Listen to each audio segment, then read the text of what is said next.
dit qu'il fallait que je garde ma langue attachée, et les lèvres bien pincées, pour ne pas parler de cette tournée et de la suite des choses. Mais en tant que citoyen, on a une obligation de porter notre point de vue, d'apporter notre point de vue et surtout d'améliorer quand il y a des défaillances. Je suis convaincu, beaucoup de gens me diront le contraire, pour ce que le gouvernement fait et a fait, je suis convaincu que la tournée gouvernementale a fait plus de mal à l'image du gouvernement dans l'opinion publique que si on n'en avait pas fait. La réalité aujourd'hui est que devant certaines attaques, certaines provocations ou certaines situations, la communication publique, ce que les gens vont appeler la communication politique, qui n'est qu'une partie de la communication publique, est galvaudée, empreinte de panique, mais également d'amateurisme. D'amateurisme aggravé par l'hypocrisie ambiante qu'il y a. Aujourd'hui, le président Talon n'a plus à faire passer les gens dans les rues et les ruelles pour expliquer ce qu'il est en train de faire. Il doit simplement corriger la vision, le regard du point de vue social, mais réellement et véritablement social. Et véritablement social, qu'est-ce que les Béninois veulent? Ils ne veulent pas d'intermédiaires. Aujourd'hui, 85% des politiciens, je ne leur donnerai pas la politesse de les appeler des politiques. Des politiciens, parce que c'est des politiciens, 85% d'entre eux manquent de loyauté au chef de l'État. Ceux qui sont loyaux à Patrice Talon, président de la République, ne font pas 10% d'entre ceux qui sont autour de lui. Et moi, j'ai fait les frais, j'ai fait les tests pour des problèmes sensibles pour lesquels il aurait fallu une virgule pour arranger la situation. Tu vois les gens se faire Ponce Pilate et ils disent on va voir, ou bien parle-en plutôt à telle personne, alors que c'est des situations régulières, des situations quand même chaudes, où une petite virgule ajoutée par ceux-là pourrait ramener. En réalité, la population juge que c'est des courtisans qui sont autour du patron, et ces courtisans, pourvu que leur ventre soit rempli, pourvu que leur poche soit remplie, ils jouent le rôle. Et vous avez vu, les gens sont allés, ils ont poussé l'outrecuidance et la méchanceté, la vilainie, jusqu'à dire que les endroits où la délégation a été huée, l'a été parce que l'opposition a payé des gens. Les services de renseignement travaillent pourtant. Les services de renseignement savent qu'aujourd'hui, les gens qu'on a envoyés sur le terrain ont eu de mauvais procédés. On est des Béninois. Personne n'est plus opposant que l'autre et personne n'est plus mouvancier que l'autre. On est des Béninois. Et aujourd'hui, même si certains pensent qu'on n'est pas complètement des Béninois parce qu'on a plus d'attaches ailleurs, même d'ailleurs, ce qu'on fait, c'est pour garantir et sauvegarder, renforcer ce qui se fait ici, qui n'est pas mauvais. Comment vous allez à des endroits où vous avez promis aux gens de revenir après les élections, ils ne vous ont pas revus. À la limite, quand ils viennent, vous leur dites vous avez beaucoup trop de travail ou vous les envoyez balader. Comment voulez-vous, et vous dites, ah non, Patrice Talon ne donne pas d'argent, c'est trop difficile dans le pays, on n'a pas les moyens de venir, Là-bas aussi, c'est serré. Et vous allez en tourner dans des villages où les gens continuent, s'il vous plaît, en dépit des projets de grande envergure, de potabilisation, d'adduction d'eau et autres. Les gens sont partis avec 54 de dernière génération, comme ils aiment dire. Tout est dernière génération aujourd'hui. Ça veut dire que vous insultez même vos frères, parce qu'il y a Internet aujourd'hui, ils savent ce qu'est les dernières générations. Et tout le monde a pris ce langage-là.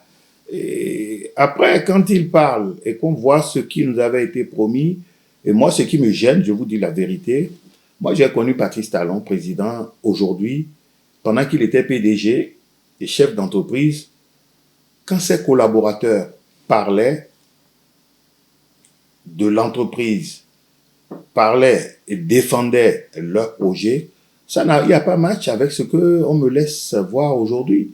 Donc, on se dit, est-ce qu'on a tort de procéder par la démocratie en déployant des politiques en raison de leur mandat et de leur origine, ou alors il faut prendre des habitués dont on connaît le profil, à qui on a imposé des règles.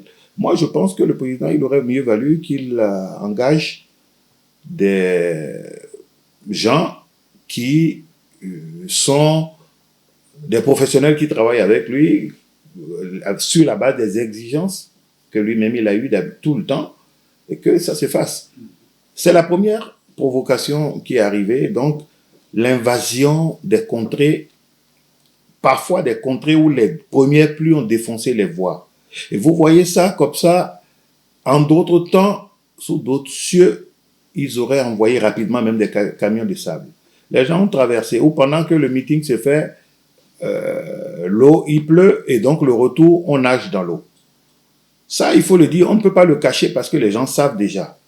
Mais ce qu'on doit dire, c'est que moi, je suis convaincu que c'est un sabotage de l'action gouvernementale et que le fruit, le verre est dans le fruit.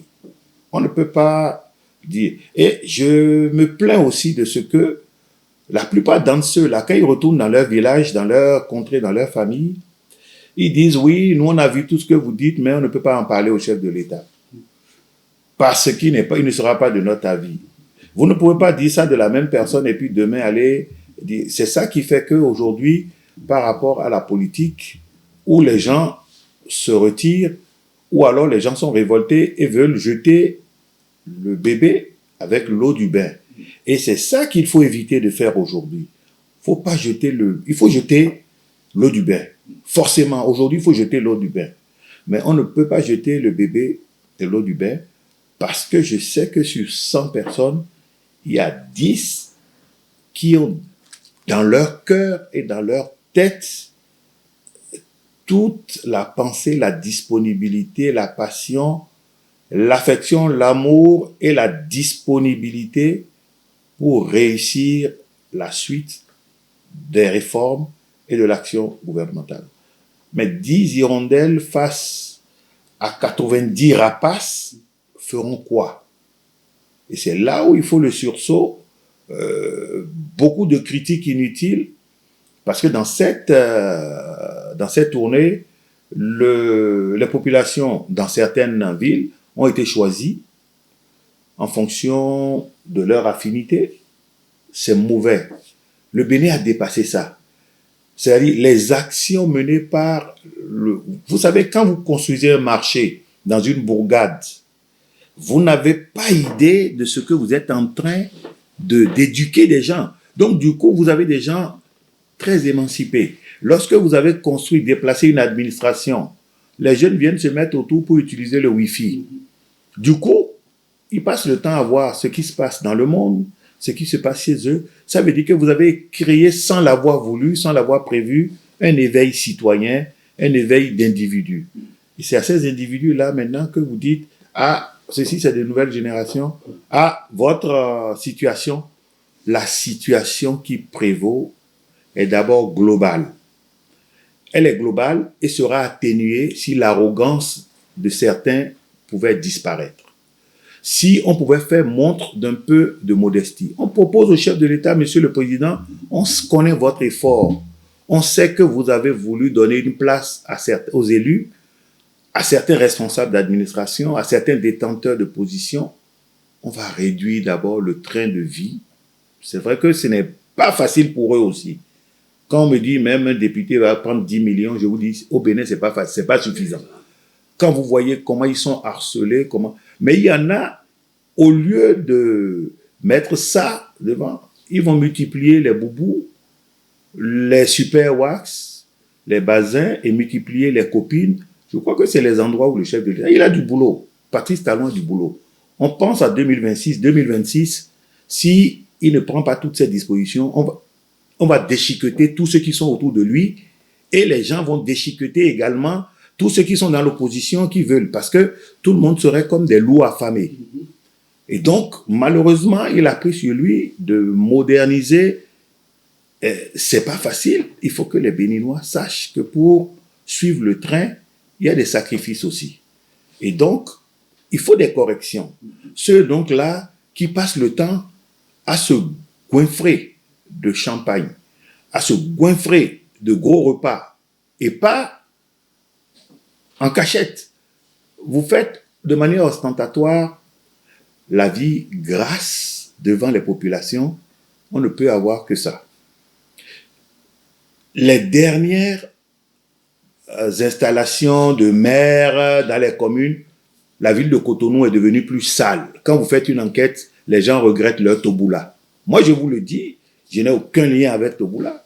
Mais je dis aujourd'hui, les gens regrettent Toboula, ce n'est que les casses qui ont fait mal. Vous allez dans les quartiers, des nids de poules, des saletés, des ordures. Mais les élus font quoi? Et les gens disent après, mais le maire est tout le temps en train de voyager. C'est vrai que c'est un maire gentil, mais il est tout le temps en train de voyager. Des quartiers sont dans l'eau, les quartiers sont dans la salissure. Le gouvernement est en train de faire de grandes voies, mais les rues secondaires à 5 mètres de la rue principale se retrouvent complètement délabrées. Les populations sont devenues plus indisciplinées. Et les élus locaux, ce n'est plus leur problème. Pourquoi ne pas empêcher le désordre au niveau des populations, de nos populations?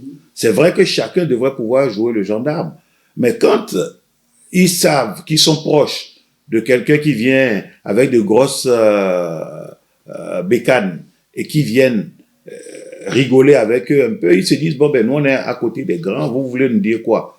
Le soir, vous voyez des immondices, des tas d'immondices qui sortent de leur maison, ou carrément ça vient d'autres quartiers qu'on vient jeter là, on obstrue la voie et personne n'a rien à dire. Je pense que ce sont des choses à corriger. Lorsqu'on dit qu'on est affamé, on fait quoi?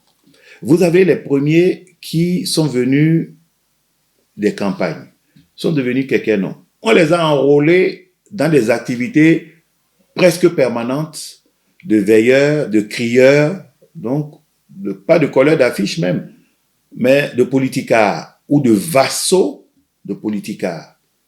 Vous êtes sûr que tout ça va manquer à l'appel au champ?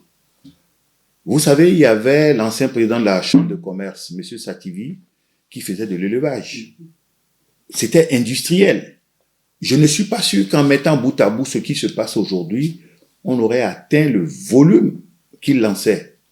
Donc c'est pour parler de... Parce que certains ont commencé à dire non, on va laisser l'élevage parce que c'est ça qui va... Ce n'est pas vrai. Ce qui se passe aujourd'hui, c'est que on n'a pas tenu compte. Moi, je pense que les politiques n'avaient même pas besoin de se mettre des idées pour s'enfoncer.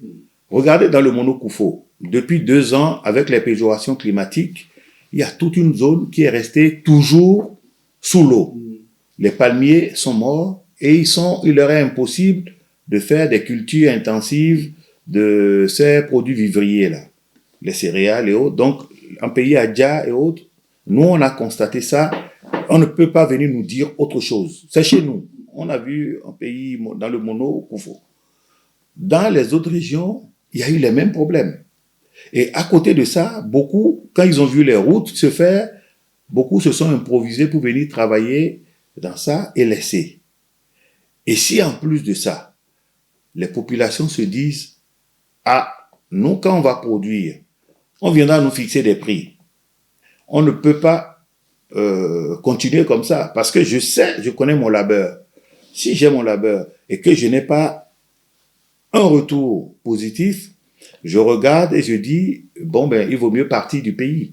Et si vous faites attention, la déroute des migrations devient un casse-tête.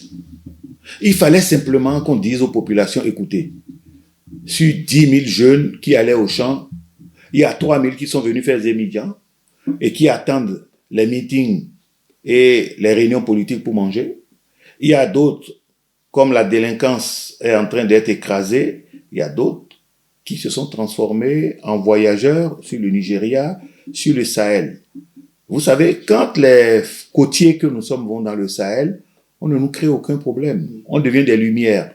Et actuellement, vous avez dans ces pays, on est en train de mettre de très grandes stations, des centrales solaires. Ils sont même en train d'envisager des centrales nucléaires. J'ai vu le nouveau projet hydrocarbures, c'est énorme. Et ils deviennent également des orpailleurs. Donc celui qui a quitté Djidja, qui a quitté Savalou, qui a quitté la vallée de l'Ouémé devient orpailleur. Quand bien même on a mis de l'ordre, on a sécurisé pour qu'ils y aillent. Donc ils pensent que c'est l'Eldorado. Passez cela. Vous savez, Dieu aime tellement ce pays. Je ne suis pas un fanatique de la spiritualité, mais la logique scientifique nous amène quand même à constater que la nature nous donne toujours des signaux. Depuis que moi je suis né, c'est la première fois que je vois qu'on ramène au Bénin des naufragés. Et ce n'est pas 10, ce n'est pas 20, ce n'est pas 50. Aujourd'hui, le nombre de gens qui se retrouvent dans les wilayas en Algérie et sur les côtes espagnoles et marocaines, le nombre de Béninois est devenu énorme. La pression sur l'ambassade, le consulat pour partir, décuplé. Alors que là-bas, les gens disent qu'ils ont des problèmes. Et tout le monde veut. Le départ en Côte d'Ivoire.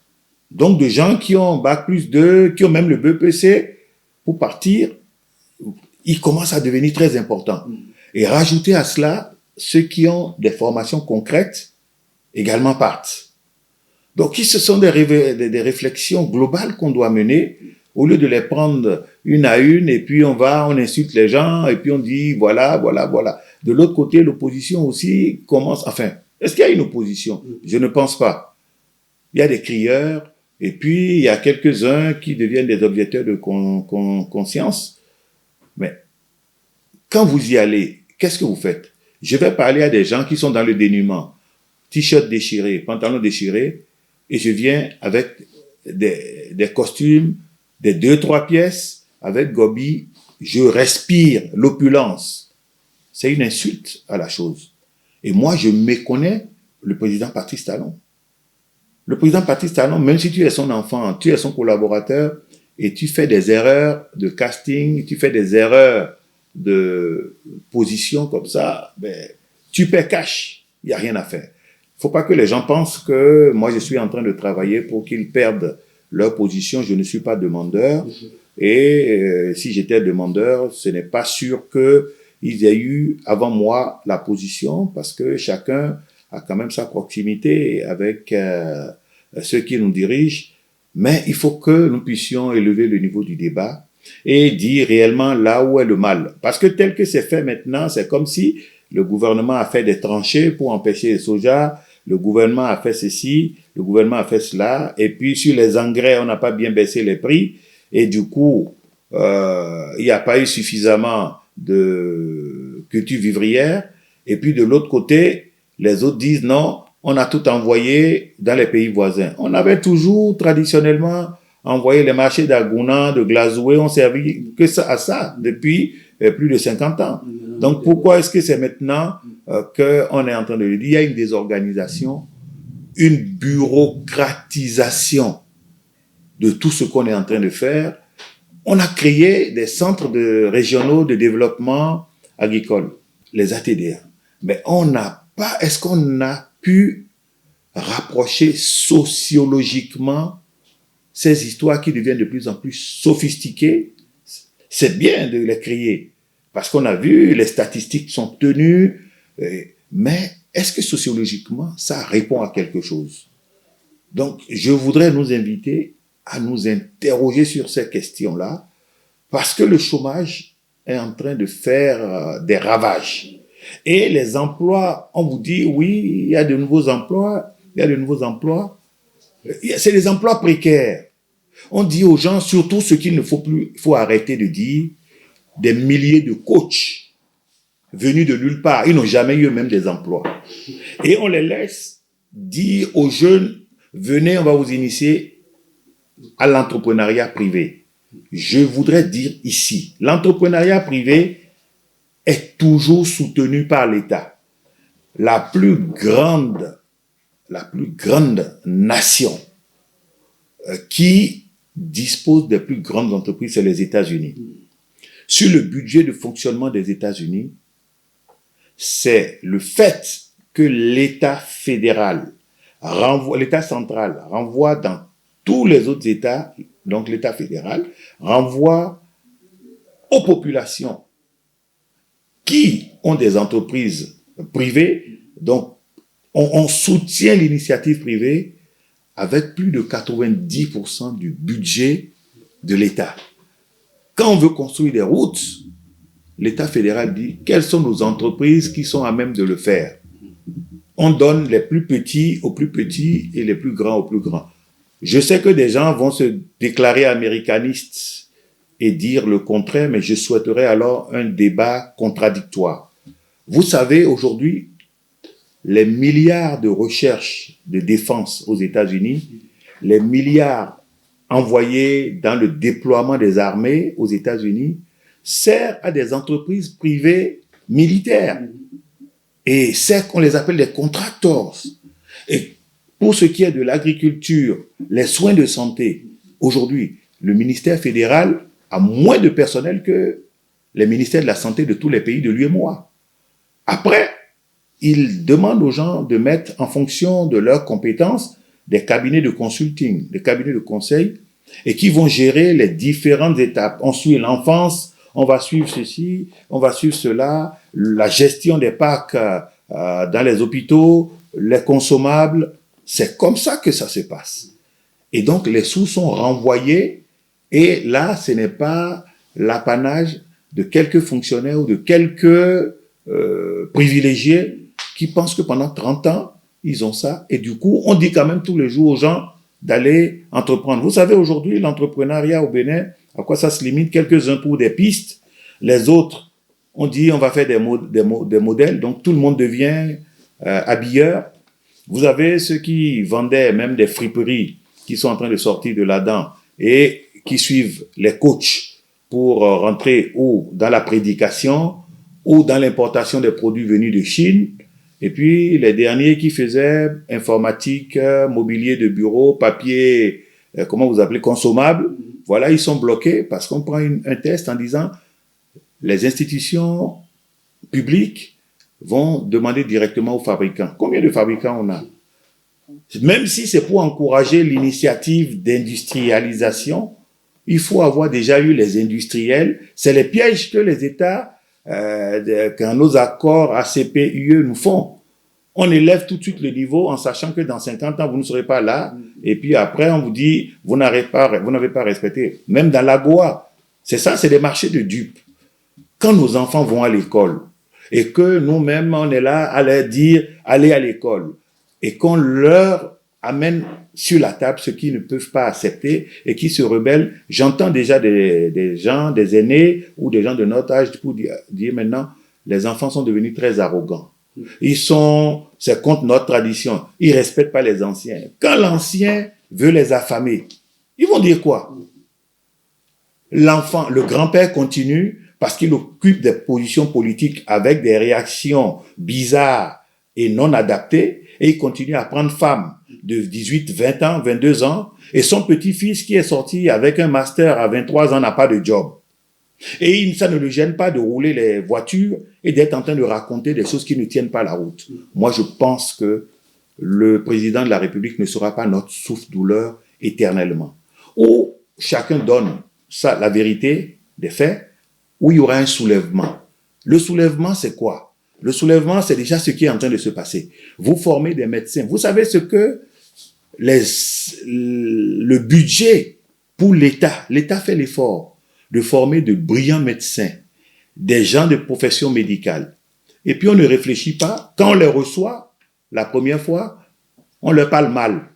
Parce que 4 ou 5 ans après, avant ça, nous on a eu la chance d'être à côté d'un ministre ou dans un cabinet ou sur un projet qui doit décider. On leur parle mal, arrogamment, l'insolence. Qu'est-ce que ces enfants font? Et ces enfants ont des parents très bien.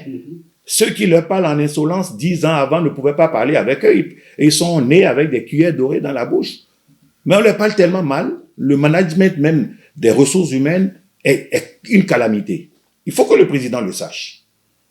Tant qu'on ne va pas déballer tout, le travail qu'ils sont en train de faire va apparaître comme si on versait le contenu de notre puits dans l'océan Atlantique. On dit en fond, parce que c'est l'une des langues vraiment les plus connues, akon d'autotwe, boso bi kondo no kweme, no eblo ha dawe yo idioni.